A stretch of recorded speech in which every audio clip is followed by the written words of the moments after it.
Rich dad poor dad, written by Robert T Kiyosaki. पैसों के बारे में अमीर लोग अपने बच्चों को क्या सिखाते हैं जो गरीब और मध्यम वर्ग के माता पिता नहीं सिखाते हैं। जो भी इंसान अपने आर्थिक भविष्य की बागडोर अपने हाथों में लेना चाहते हैं उसे रिच डैड पुअर डैड से शुरुआत करनी चाहिए। USA today. समर्पण। यह पुस्तक पूरे संसार के माता पिताओं को समर्पित है क्योंकि वे ही किसी बच्चे के सबसे महत्वपूर्ण शिक्षक होते हैं, और यह उन सभी लोगों को भी समर्पित है जो आदर्श पेश करके बच्चों को शिक्षा देते हैं, उन पर छाप छोड़ते हैं और उन्हें नेतृत्व प्रदान करते हैं।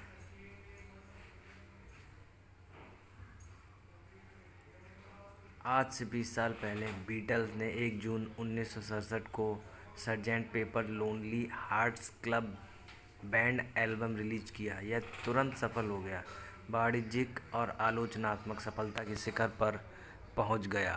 यह एल्बम इंग्लैंड में एल्बम चार्ट के शिखर पर 27 सप्ताह रहा और अमेरिका में 15 सप्ताह तक नंबर 1 रहा। टाइम मैगजीन ने सरजेंट पेपर्स को संगीत की प्रगति में एक ऐतिहासिक मोड़ कहा था। इसने 1968 में 4 ग्रैमी अवार्ड जीते, साथ ही एल्बम ऑफ द ईयर भी जीता। यह सम्मान पाने वाला यह पहला रॉक एल्बम था। रिच डैड पुअर डैड मेरे 50वें जन्मदिन पर 8 अप्रैल 1997 को रिलीज हुई थी। द बीटल्स कहानी के विपरीत यह पुस्तक तुरंत सफल नहीं हुई, ना तो वाणिज्यिक दृष्टि से ना ही आलोचनात्मक दृष्टि से। वास्तव में पुस्तक के प्रकाशन और इसके बाद उठे आलोचना के तूफान इसके एकदम विपरीत थे।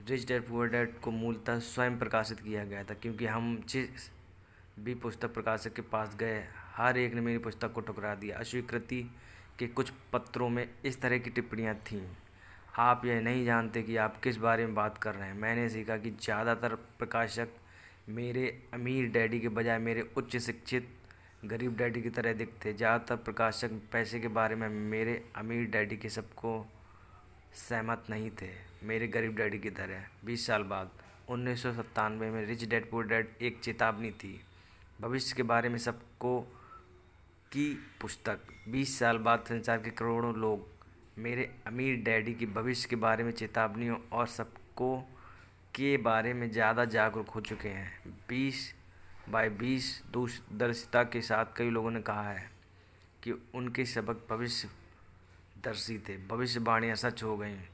इनमें से कुछ सबक ये हैं। अमीर डैडी का सबक पहला: अमीर लोग पैसे के लिए काम नहीं करते। 20 साल पहले कई प्रकाशकों ने मेरी पुस्तक को अस्वीकार कर दिया था क्योंकि वे अमीर डैडी के पहले सबक से सहमत नहीं थे।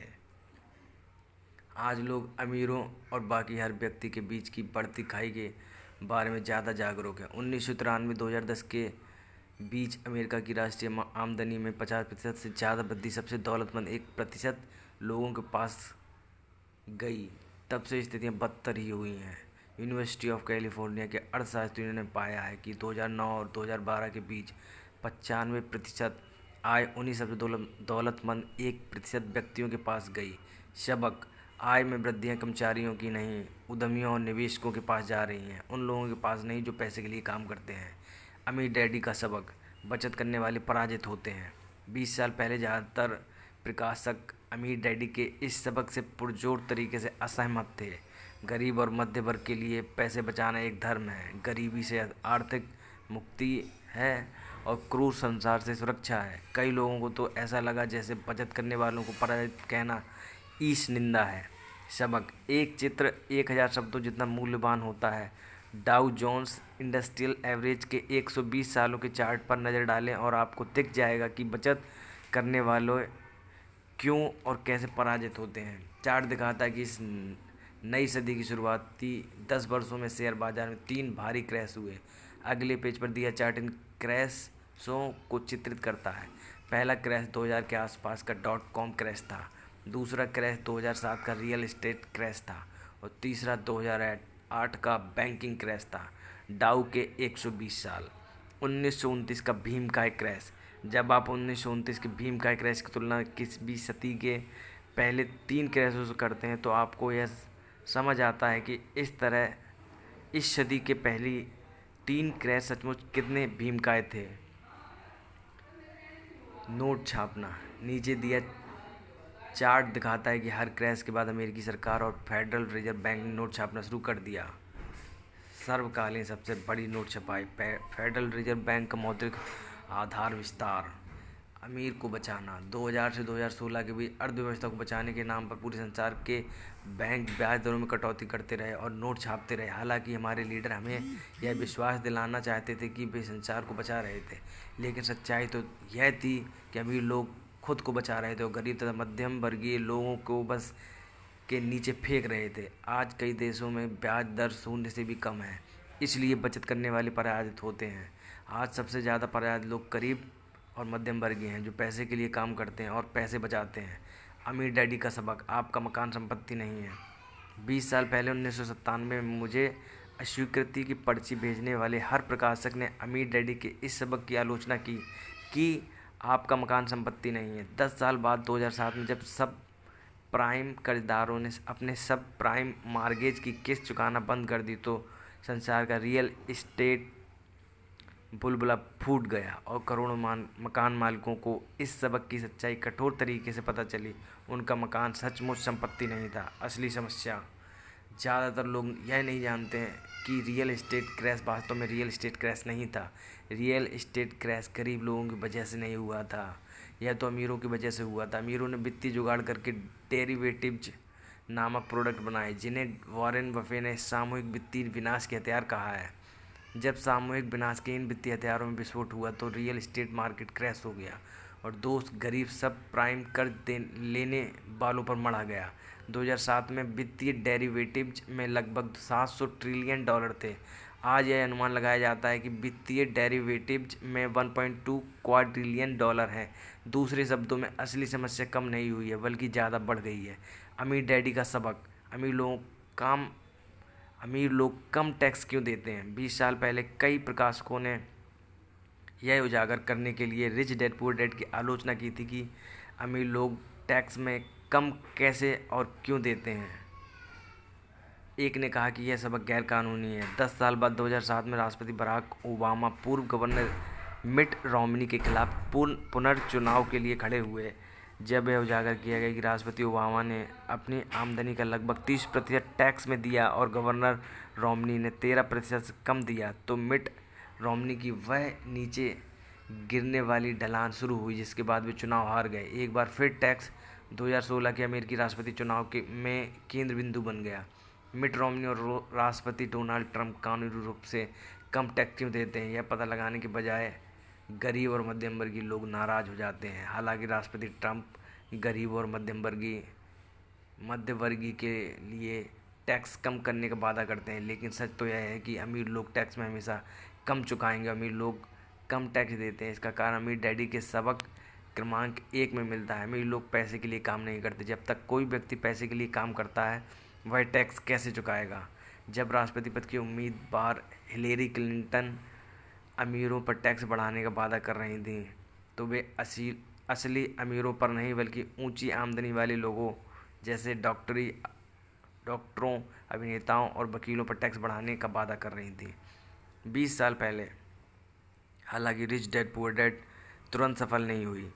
जैसे कि the Beatles Sergeant Peppers album हुआ था, लेकिन रिच डैड पुअर डैड वर्ष 2000 तक the New York times best seller सूची में पहुंच गई और लगभग 7 साल तक उस सूची में बनी रही। इसके अलावा वर्ष 2000 में ओपरा विनफ्रे का फ़ोन आया। मैं पूरे 1 घंटे तक ओपरा कार्यक्रम में रहा और जैसा लोग कहते हैं बाकी इतिहास है। रिच डैड पुअर डैड इतिहास की नंबर 1 व्यक्तिगत वित्त पुस्तक बन चुकी है और पूरे संसार में रिच डैड सीरीज की लगभग 4 करोड़ पुस्तकें बिक चुकी हैं। क्या सचमुच कोई अमीर डैडी थे?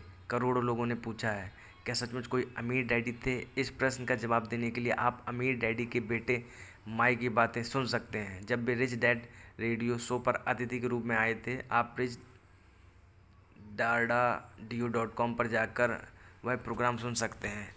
Rich dad graduate school. Rich dad poor dad यथासंभव सरल लिखी गई थी ताकि हर व्यक्ति मेरे अमीर डैडी के सबकों को समझ सके। जो लोग ज़्यादा जानना चाहते हैं 20 वर्ष के समारोह के हिस्से के रूप में, उनके लिए मैंने लिखी why the rich are getting richer, what is financial education really, why the rich are getting richer ज़्यादा विस्तार और स्पष्टता से बताती है कि अमीर डैडी ने अपने बेटे और मुझे पैसे और निवेश के बारे में क्या सिखाया। Why the rich are getting richer graduate विद्यार्थियों की, रिच डैड पुअर डैड है। यह रिच डैड विद्यार्थियों के लिए ग्रेजुएट स्कूल है, एक चेतावनी और एक आमंत्रण। हालांकि मैंने why the rich are getting richer को यथासंभव सरल रखने की पूरी कोशिश की थी, लेकिन अमीर लोग सचमुच जो करते हैं वह आसान नहीं है, ना ही उसे समझाना आसान है। अमीर लोग सचमुच जो करते हैं उसके लिए असली वित्तीय शिक्षा की ज़रूरत होती है, जो कि हमारे स्कूल में नहीं सिखाई जाती है। मैं सुझाव देता हूँ कि पहले आप रिच डैड पुअर डैड पढ़ें, इसके बाद अगर आप और ज़्यादा जानना चाहते हैं तो शायद वाई द रिच और गेटिंग रिचर आप ही के लिए है। 20 बेहतरीन वर्षों के लिए आपको धन्यवाद। प्रस्तावना, रिच डैड पुअर डैड। मेरे 2 डैडी थे, इसलिए मेरे पास 2 विरोधी दृष्टिकोण का विकल्प था, एक अमीर आदमी और एक गरीब आदमी का। मेरे 2 डैडी, एक अमीर और एक गरीब, एक उच्च शिक्षित और बुद्धिमान थे। वे पीएचडी थे और उन्होंने 4 साल का पूर्व स्नातक पाठ्यक्रम 2 साल में ही पूरा कर लिया था। इसके बाद पढ़ाई करने के लिए वे स्टैनफोर्ड यूनिवर्सिटी, शिकागो यूनिवर्सिटी और नॉर्थ वेस्टर्न यूनिवर्सिटी गए, जाहिर है पूरी स्कॉलरशिप पर। दूसरे डैडी कभी 8वीं भी पास नहीं कर पाए। दोनों ही डैडी अपने कैरियर में सफल थे, दोनों ने ही ज़िंदगी भर कड़ी मेहनत की, दोनों ने ही काफ़ी पैसे कमाए, लेकिन एक हमेशा आर्थिक परेशानियों से जूझते रहे, दूसरे आगे चलकर हवाई के सबसे अमीर लोगों में से एक बने। एक अपनी मृत्यु के समय अपने परिवार, परोपकारी संस्थाओं और चर्च के लिए करोड़ों डॉलर छोड़ कर गए, दूसरे ने अधूरे बिल छोड़े जिनका भुगतान बाकी था। दोनों ही डैडी शक्तिशाली, करिश्माई और प्रभावशाली थे। दोनों ने ही मुझे सलाह दी, लेकिन उन्होंने एक जैसी चीज़ें करने की सलाह नहीं दी। दोनों ही शिक्षा पर बहुत जोर देते थे, लेकिन उन्होंने अध्ययन के लिए एक जैसे पाठ्यक्रम की सलाह नहीं दी। अगर मेरे सिर्फ एक ही डैडी होते तो मैं ये या तो उनकी सलाह मान लेता या फिर उसे ठुकरा देता। 2 डैडी होने से मेरे विरोधी दृष्टिकोण का विकल्प मिला, एक अमीर आदमी का और दूसरा गरीब आदमी का। उनमें से किसी एक दृष्टिकोण को स्वीकार या अस्वीकार करने के बजाय मैं उनकी कई बातों पर काफ़ी सोच विचार करता था, उनकी तुलना करता था और फिर अपने लिए विकल्प चुनता था। समस्या यह थी कि अमीर डैडी उस वक्त अमीर नहीं थे और गरीब डैडी उस वक्त गरीब नहीं थे। दोनों ही अपने कैरियर शुरू कर रहे थे और दोनों ही आर्थिक व पारिवारिक क्षेत्रों में संघर्ष कर रहे थे, परंतु पैसे के बारे में उनके दृष्टिकोण बहुत भिन्न थे। मिसाल के तौर पर एक डैडी कहते थे पैसे का प्रेम ही सारी बुराई की जड़ है, दूसरे डैडी कहते थे पैसे की कमी ही सारी बुराई की जड़ है। 2 शक्तिशाली डैडियों की अलग अलग सलाह से बचपन में मुझे बड़ी उलझन होती थी। मैं एक अच्छे बेटी की तरह उनकी बातें सुनना चाहता था और उन पर अमल करना चाहता था। दिक्कत यह थी कि दोनों डैडी एक सी बातें नहीं कहते थे, उनके दृष्टिकोण में ज़मीन आसमान का अंतर था, खास तौर पर पैसे के संबंध में। इससे मैं बहुत चकराता था, लेकिन मेरी जिज्ञासा जाग गई। मैं काफ़ी समय तक सोचता रहता था कि उनमें से किसने क्या कहा और क्यों कहा। अपने खाली समय में अधिकतर मैं इसी बारे में विचार करते हुए खुद से यह सवाल पूछता था, उन्होंने ऐसा क्यों कहा। फिर मैं दूसरे डैडी की कई बातों के बारे में भी यही सवाल पूछता था। इसके बजाय तो यह कहना ज़्यादा सरल होता है, हाँ उनकी बात बिल्कुल सही है, मैं इससे सहमत हूँ, या यह कहकर उनके दृष्टिकोण को नकार देना भी आसान होता। उन बुजुर्ग इंसान को पता ही नहीं कि वे क्या बोल रहे हैं। मैं दोनों डैडियों से प्रेम करता था, इसलिए मैं सोचने के लिए विवश हुआ और अंततः मुझे अपने लिए सोचने का तरीका चुनने की खातिर मजबूर होना पड़ा। इस प्रक्रिया में अपने लिए विकल्प चुनना आगे चलकर काफ़ी मूल्यवान साबित हुआ, जो किसी दृष्टिकोण को सिर्फ स्वीकार या अस्वीकार करने से संभव नहीं था। अमीर लोग ज़्यादा अमीर बनते हैं और गरीब ज़्यादा गरीब तथा मध्य वर्ग कर्ज में डूबा रहता है। इसका एक कारण यह है कि पैसे का विषय स्कूल में नहीं, घर पर पढ़ाया जाता है। इसमें हम में से ज़्यादातर लोग पैसे के बारे में अपने माता पिता से सीखते हैं। गरीब माता पिता अपने बच्चों को पैसे के बारे में क्या सिखा सकते हैं? वे बस कह देते हैं स्कूल जाओ, मेहनत से पढ़ो। हो सकता है कि बच्चा बेहतरीन ग्रेड के साथ पढ़ाई पूरी कर ले, लेकिन इसके बाद भी उसकी आर्थिक प्रोग्रामिंग और मानसिकता तो गरीब व्यक्ति की ही रहेगी। दुर्भाग्य से पैसे का विषय स्कूल में नहीं पढ़ाया जाता। स्कूल में वित्तीय योग्यताओं के बजाय अकादमिक और पेशेवर योग्यताओं पर जोर दिया जाता है। इससे यह स्पष्ट होता है कि जिन चतुर बैंकरों, डॉक्टरों और लेखपालों ने स्कूल कॉलेज में बेहतरीन ग्रेड पाए थे, वे जीवन भर पैसे के लिए क्यों जूझते रहते हैं। अमेरिका पर जो भारी राष्ट्रीय कर्ज है वह काफ़ी हद तक इसी कारण है, क्योंकि जो उच्च शिक्षित राजनेता और सरकारी अधिकारी वित्तीय निर्णय ले रहे हैं उनके पास पैसे के विषय पर बहुत कम प्रशिक्षण है या जरा भी नहीं। 20 साल पहले आज कर्ज की घड़ी 20 साल आगे जाएं और अमेरिका का राष्ट्रीय कर्ज चौंकाने वाले स्तर से भी आगे पहुंच चुका है। इस पुस्तक के प्रेस में छपने जाते समय यह $20 ट्रिलियन के आसपास है। यह बहुत भारी रकम है। आज मैं अक्सर सोचता हूँ कि तब क्या होगा जब जल्द ही हमारे बीच लाखों करोड़ों लोग होंगे जिन्हें आर्थिक और चिकित्सीय सहायता की ज़रूरत होगी। आर्थिक सहायता के लिए वे अपने परिवार या सरकार पर निर्भर रहेंगे।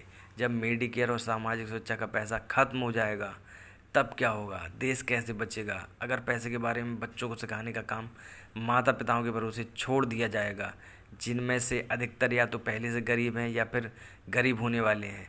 चूँकि मेरे पास 2 प्रभावशाली डैडी थे, इसलिए मैंने दोनों से ही सीखा। मुझे हर डैडी की सलाह के बारे में सोचना पड़ता था और ऐसा करके मैंने इस बारे में बहुत मूल्यवान ज्ञान हासिल किया कि किसी इंसान के विचार उसके जीवन पर कितना ज़्यादा असर डाल सकते हैं। मिसाल के तौर पर एक डैडी में यह कहने की आदत थी, मैं इसे नहीं खरीद सकता। दूसरे डैडी ने शब्दों को प्रतिबंधित कर दिया था। वे जोर देते थे कि मैं इसी बात को इस तरह से पूछूं, मैं इसे कैसे खरीद सकता हूं। एक वाक्य कथन है और दूसरा प्रश्न है। एक में बात खत्म हो जाती है और दूसरे में आप सोचने के लिए मजबूर होते हैं। मेरे जल्द ही अमीर बनने वाले डैडी समझ आते थे कि मैं इसे नहीं खरीद सकता कहने से आपका दिमाग किस तरह काम करना छोड़ देता है। दूसरी ओर, मैं इसे कैसे खरीद सकता हूँ, यह सवाल पूछने से आपका दिमाग सक्रिय हो जाता है। उनका यह मतलब नहीं था कि आपका जिस भी चीज़ पर दिल आ जाए आप उसे खरीद लें।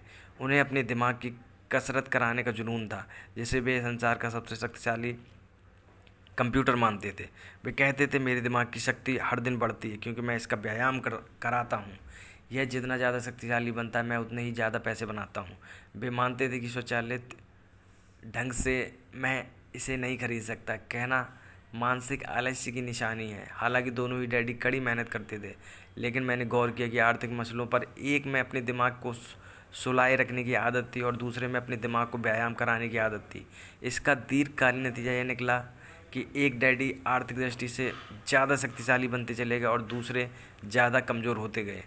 इसे इस तरह समझें, एक आदमी नियमित रूप से जिम में व्यायाम करने जाता है और दूसरा सोफे पर बैठकर टीवी देखता रहता है। इसका क्या परिणाम होगा? जिस तरह सही शारीरिक व्यायाम स्वास्थ्य के आपके अवसरों को बढ़ा देता है, उसी तरह सही मानसिक व्यायाम दौलत के आपके अवसरों को बढ़ा देता है। मेरे दोनों डैडियों के विरोधी नज़रिए थे और इससे उनके सोचने के तरीके पर असर पड़ता था। एक डैडी सोचते थे कि अमीरों को ज़्यादा टैक्स देना चाहिए ताकि गरीबों को फ़ायदा मिल सके। दूसरे डैडी कहते थे, टैक्स उत्पादन करने वाले लोगों को सज़ा देता है और उत्पादन ना करने वालों को पुरस्कार देता है। एक डैडी सलाह देते थे, मेहनत से पढ़ो ताकि तुम्हें किसी अच्छी कंपनी में नौकरी मिल जाए। दूसरे डैडी यह नसीहत देते थे, मेहनत से पढ़ो ताकि तुम्हें खरीदने के लिए कोई अच्छी कंपनी मिल जाए। एक डैडी कहते थे, मैं इसलिए अमीर नहीं हूँ क्योंकि मुझे तुम बाल बच्चों को पालना पड़ता है। दूसरे का कहना था कि मुझे इसलिए अमीर बनना है क्योंकि मुझे बाल बच्चों को पालना है। एक डैडी डिनर टेबल पर पैसे और कारोबारी संबंधी बातें करने के लिए हमेशा प्रोत्साहित करते थे, जबकि दूसरे डैडी ने भोजन करते समय पैसे संबंधी बातचीत पर प्रतिबंध लगा रखा था। एक कहते थे, जहाँ पैसे का मामला हो वहाँ सुरक्षित खेलो, जोखिम मत लो। दूसरे कहते थे, जोखिम को संभालना सीखो।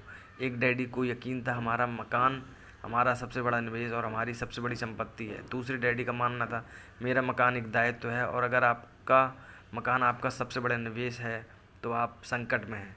दोनों ही डैडी अपने बिल समय पर चुकाते थे, लेकिन एक अपने बिल सबसे पहले चुकाते थे जबकि दूसरे अपने बिल सबसे अंत में चुकाते थे। एक डैडी का यह कहना था कि कंपनी या सरकार को आपकी और आपकी आवश्यकताओं की परवाह करनी चाहिए। वे हमेशा वेतन वृद्धि, रिटायरमेंट योजनाओं, चिकित्सीय लाभ, बीमारी की छुट्टियों, छुट्टी के दिनों की संख्या और दूसरी सुविधाओं के बारे में चिंतित रहते थे।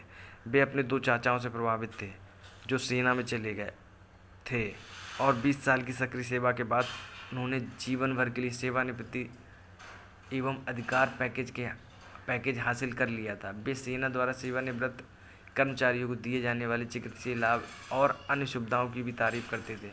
वे विश्वविद्यालय में उपलब्ध लंबी कार्यकाल अवधि से भी प्रेम करते थे।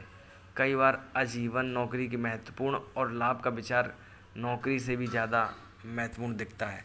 वे प्रायः कहते थे, मैंने सरकार के लिए बहुत मेहनत से काम किया है, इसलिए मैं इस तरह के लाभ का हकदार हूँ।